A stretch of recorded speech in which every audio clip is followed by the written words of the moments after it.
Hi hello అండి. ఈరోజు మన కంటెంట్ ఏంటంటే ఆలు బోండా అండి. హోటళ్ళలో చేస్తారు కదా, కానీ దానికంటే హైలైట్ టేస్ట్ మీకు చేసి చూపెడతా పక్కా కొలతలతోనండి. మన వీడియో నచ్చితే ఒక లైక్ కొట్టండి, సబ్స్క్రైబ్ చేసుకోండి ఫ్రెండ్స్. కామెంట్ పెట్టండి ఎలా ఉంది వీడియో. బాగాలేదంటే ఒక కామెంట్ పెట్టండి, నేను మళ్ళీ చేస్తా దాన్ని ప్రిపేర్. ఇట్లా మెత్తగా చేసుకున్న తర్వాత ఒక హాఫ్ స్పూన్ మాత్రం వేసుకోండి మిర్చి పౌడర్, ఎందుకంటే టేస్ట్ కోసం ఎక్కువ వేయకూడదు. ఎక్కువ వేస్తే కారం బాగా అవుతుంది కాబట్టి మనం ఆల్రెడీ మిర్చి అవన్నీ చేసుకుంటాం కాబట్టి లైట్గా వేసుకొని ఇట్లా మంచిగా దానికి కలిసేటట్టు కలుపుకొని పక్కకు పెట్టేసుకుందాం. మనం ఆయిల్ కూడా వేడి అయినట్టున్నది చూద్దాం. ఆయిల్ వేడైంది, లైట్గా పోసుకోండి ఆయిల్. అందులో ఒక ఉల్లిగడ్డ, కొన్ని పచ్చిమిర్చి వేసుకోండి, కరివేపాకు వేసుకోండి.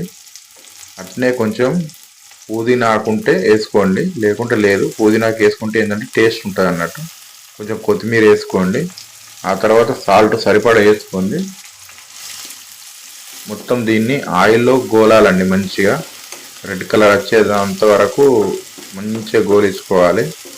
ఎందుకంటే టేస్ట్ బాగుంటుంది, లేకుంటే పచ్చి పచ్చి వాసన వస్తుంది కాబట్టి టేస్ట్ బాగుండదు. ఇది ఎంత మంచిగా గోలితే టేస్ట్ అంత బాగుంటుంది అన్నట్టు మన ఆలుగడ్డది కర్రీ. ఇగో ఇలా చేసుకోవాలండి. ఇగో ఈ కలర్ వచ్చింది కదా, ఇప్పుడు మనం ఇంతకుముందు రెడీ చేసుకున్నాం కదా ఆలుగడ్డను, ఆ మిక్సింగ్ మొత్తం ఇందులో వేసి మంచిగా మిక్స్ చేసుకోవాలండి.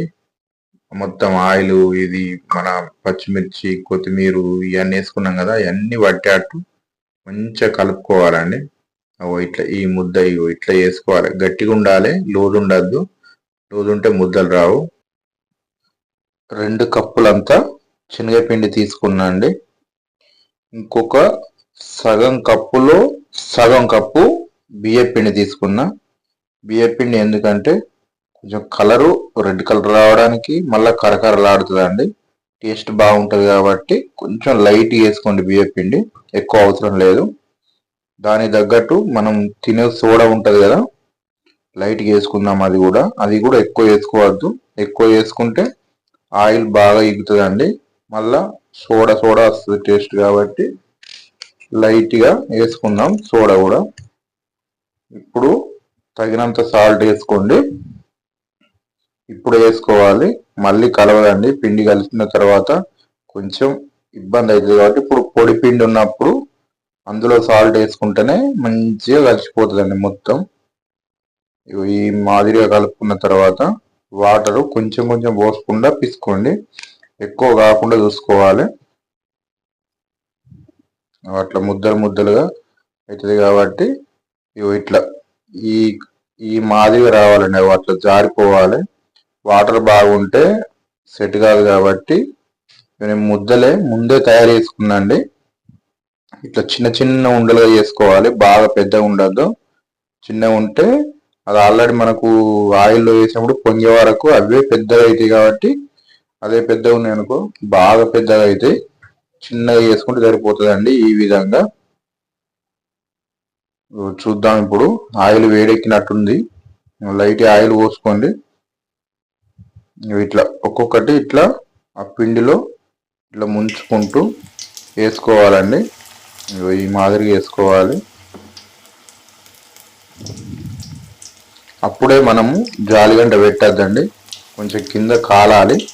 కాలినప్పుడు పెడితేనే లెక్క, లేకుంటే అంత పిండి అంతా మళ్ళా వెడల్పై ఆయిల్ అంతా అయిపోతుంది పిండి కాబట్టి కొంచెం కాలాలి. కాలిన తర్వాత కొంచెం కదిలించుకుంటూ ఉండాలండి.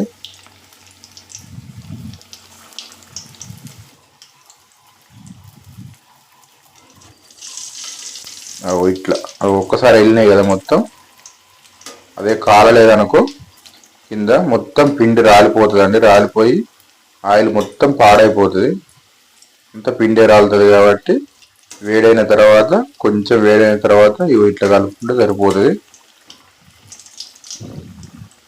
రెడ్ కలర్ రావాలండి, మంచిగా స్లిమ్లో పెట్టుకోవాలి. ఫుల్గా పెట్టుకుంటే ఏంటంటే ఒక్కటేసారి కలర్ వచ్చి మాడిపోతుందండి. కాబట్టి స్లిమ్లో పెట్టుకుంటే మెల్లగా కాలుతుంది, లోపల కూడా మంచిగా కాలుతుందండి. ఆలుగడ్డ పూర్ణం కూడా మంచి టేస్టీగా కుదురుతుందండి. ఇప్పుడు పెద్ద పెద్ద హోటల్లో అయితే ఆయిల్ బాగా పోసి అలా పోస్తే అది 5 నిమిషాలలో అయిపోతుందండి. కానీ మనం చిన్న ఇంట్లో వేసుకుంటాం కాబట్టి కొంచెం ఆయిల్ పోసుకుంటాం కాబట్టి కొంచెం కదిలించుకుంటూ ఉండాలి. అదే హోటల్లో అయితే ఒక్కసారి పోసి వేసిందంటే గాలి కాలుతాయి. చూడండి ఫ్రెండ్స్ ఎట్లా ఉన్నాయో, హైలైట్ లేవా బోండా, హోటల్ బోండా లాగా. దానికి మంచి పచ్చిమిర్చి మంచి ఆయిల్లో గోలిచ్చినానండి. లోపల చీరి సాల్ట్ పెట్టినా, కొంచెం కొత్తిమీర వేసినా, ఒక నిమ్మకాయ వేసుకోండి. చూడండి ఎలా ఉందో. అట్లా కదిలిస్తే కథ ఊరిపోతుందండి.